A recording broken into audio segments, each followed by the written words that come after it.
Ayan, tuloy-tuloy lang kayo sa panonood sa mumunting channel ko na to.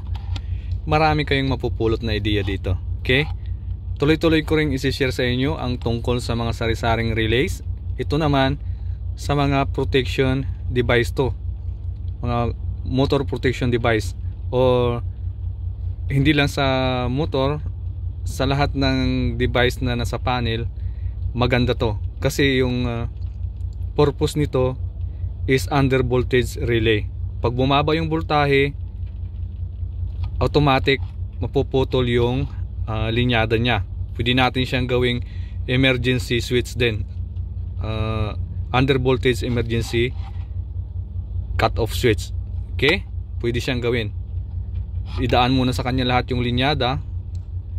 Then ang naiiba naman dito sa kanya is, sa halip na normally close is normally open yung function niya kapag nilagyan natin siya ng power. Okay, ngayon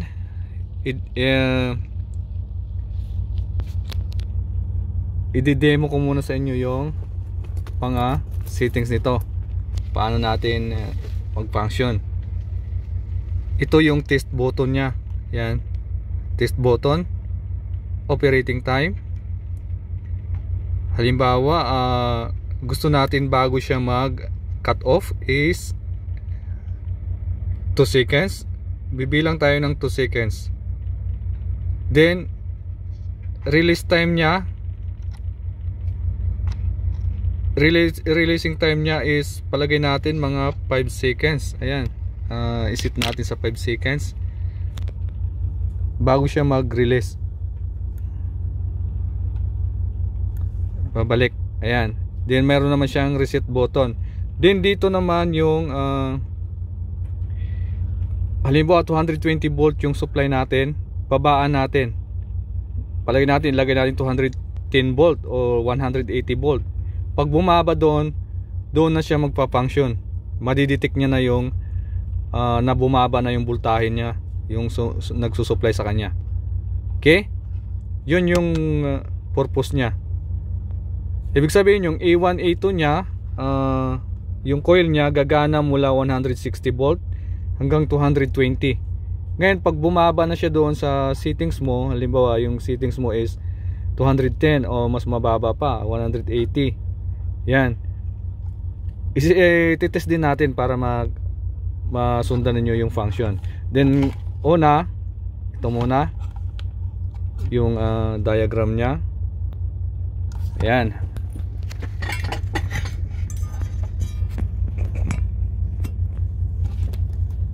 Liwanag natin yung diagram.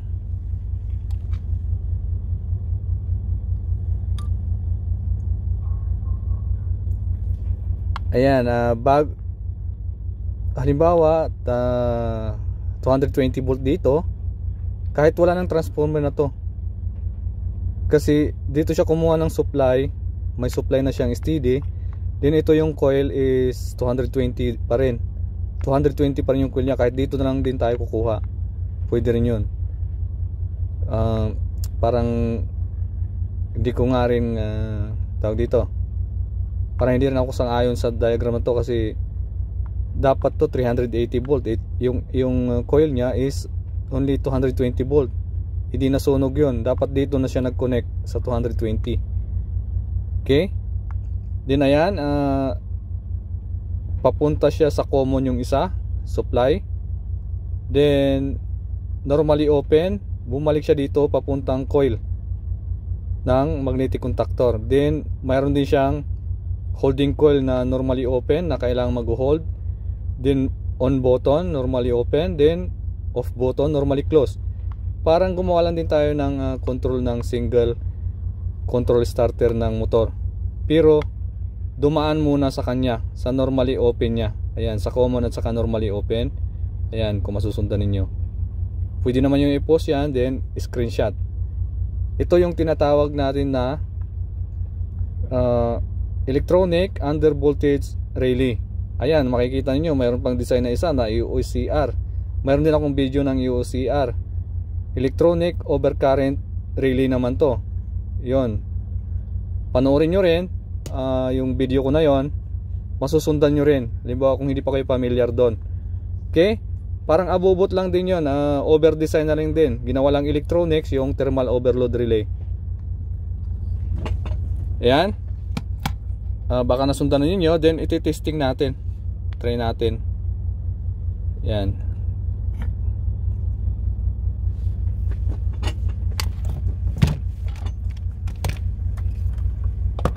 Ayan, supplyan ko na para makita ninyo talaga yung function nya.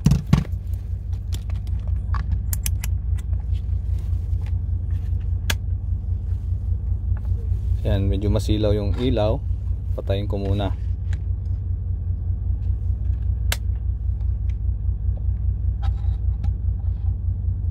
Ayan.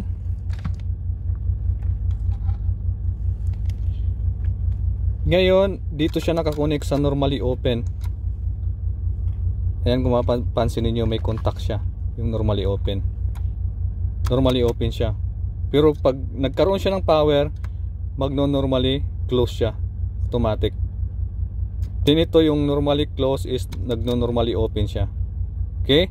Pag na-encounter nyo to, isi-set nyo lang, i-reset nyo dyan para makuha ninyo yung function nya.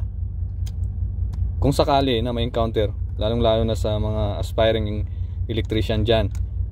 Okay? Ayan, sa normally close tayo nagkabit doon sa diagram. Ngayon, operating time is 2 seconds.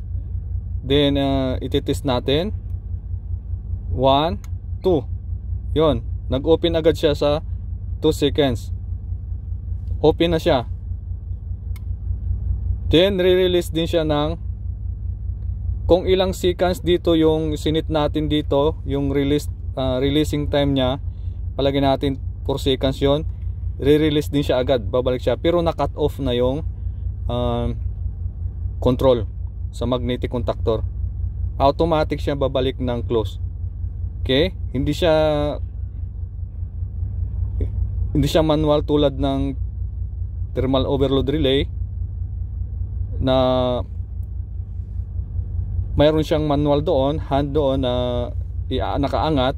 Ipopos mo muna ulit bago siya magre-reset. Ito siya, automatic reset siya. O, try natin ulit. 1, 2. Then 1, 2, 3, 4. 4 seconds, pabalik siya ulit. Pero namatay na yon yung control. Na-cut off niya na.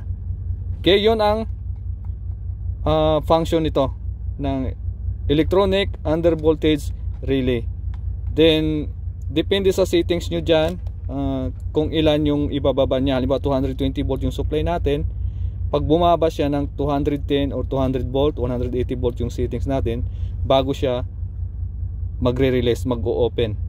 Okay, then automatic din siya babalik. Automatic reset siya. Yan. Kung gusto nyo i-reset, hindi siya ma-reset, may reset naman siya dito. May manual reset naman siya. Yan. May reset naman dito, may reset button. Halimbawa gano'n, nagpula 1, 2, 3. Pwede naman siyang ma-reset, diba? Close na ulit yung normally open nya. Yun ang function nya. Sana nakuha nyo na naman ang ideya sa mga aspiring electrician dyan, beginners. Ayan, dagdag na naman ang kaalaman yan. Mga iba't ibang uri ng relay, yan na-share ko sa inyo. Then abangan nyo pa yung mga susunod kong video. Maraming salamat sa patuloy na pagtangkilik sa mumunting channel ko na to. Marami pa akong isi-share sa inyo. Stay tuned lang kayo, kumbaga.